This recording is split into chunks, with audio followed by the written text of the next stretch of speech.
Okay, so we're still in Texas with our good friend Terry Tate, and tonight we're after a rodent, but it's not your average rat or rabbit or even porcupine. Tonight it's something a little bit more destructive, isn't that right, Terry? It is. We have a big beaver in the tank that's destroying our tank dams. They burrow holes into them and they'll drain your tank eventually. So what are these tanks that you've got on the property? I saw quite a few of them earlier on. They're livestock tanks. They're earthen tanks that we dig with bulldozers for livestock. So they're artificial dams that have been dug to create water for livestock? Yes. And so the beaver, when they get in there, what is it they do? Well, they'll feed on the trees around it until they run out of trees, and then they'll burrow up into the dam, dig holes, channel the water where it'll run through to the next tank, and create a waterway where they can go from one tank to the next. So you tend to have quite a few beavers here. Where do they come from? I really don't know where they come from. They've been here for as long as I've been here. Yeah. It's just accelerating. We have more now than we've ever had. So how is it you tend to stay on top of them? You try to shoot them out. Right, And if okay. you don't, you call the government trapper and he'll come in and trap them out for you. So we have got this here, Daystate Wolverine 303 big bore air rifle. Do you think it's going to be man enough to cope with your beaver? It's going to be great. Okay. Perfect. This rifle has taken out some pretty big game before. It's taken wild boar, feral hogs, some particularly vicious rabbits in Texas, as you'll remember. And obviously now we're going to go after rodents of a slightly different kind. Well, hopefully it's going to be up to the task.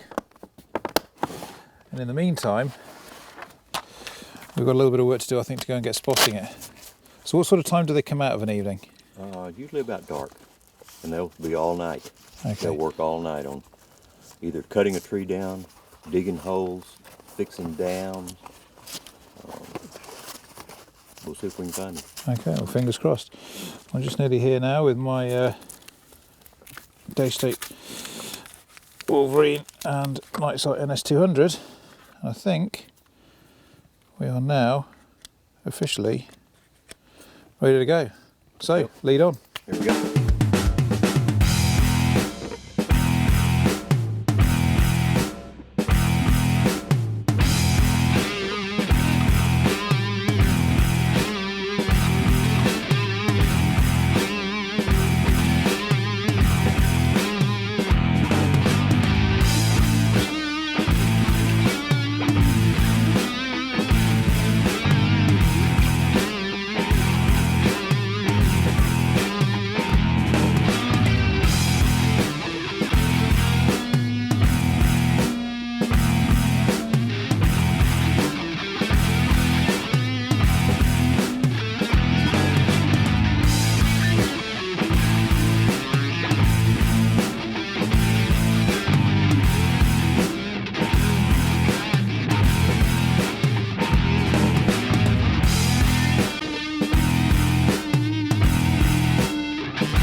So we've seen a couple of beaver on the pond here, but it looks like we spooked them. So what we're going to do is just head back, give them 15-20 minutes, just relax a bit. They were swimming quite happily in the pond out here.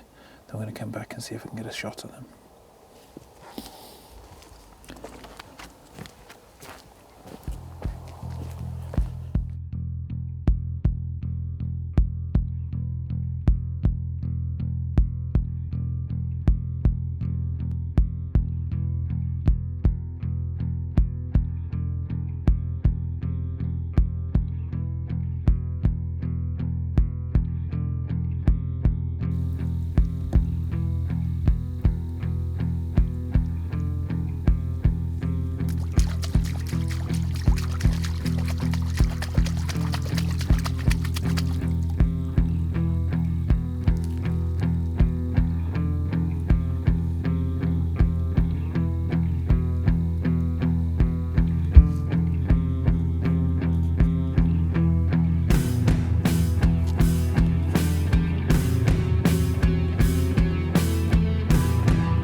He's done.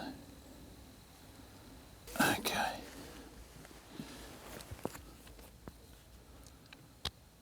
Jeez, that's way over there.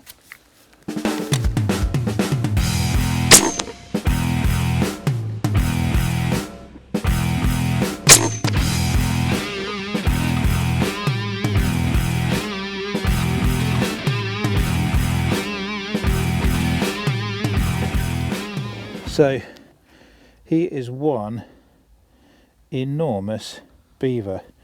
Now he probably weighs, what you say, Terry, 35 pounds? Probably 35.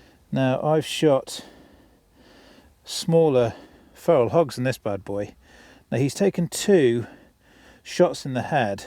Now the first one looks like it was a little bit far forward, although the second one, the one that kind of finished him off on the far bank, as you can see, went straight through behind the eye, and that's what sent him over. But that's an impressive animal. But you can see from the claws, the back of his feet here, webbed feet, huge claws, and also these ones at the front, you can see exactly what's causing all the damage on the banks. Now there's 2 in here, and as you say, you went down and started paddling the water, and then before you know it, he's up and he's in the water, and he's wanting to know who's swimming in his pool. Is that right? That's it. He thought another beaver invaded his territory. Fiercely territorial. So, do we eat beaver, Terry? A lot of people eat beaver. The Indians used to live off of it. Yeah, a lot of meat on this fat. You need very, very fat. There's a lot of, you can feel a lot of fatty tissue in there as well. Okay, good stuff. So 1 beaver down. I'll probably come back and do another beaver tomorrow. Good stuff. Jeez, that thing's heavy.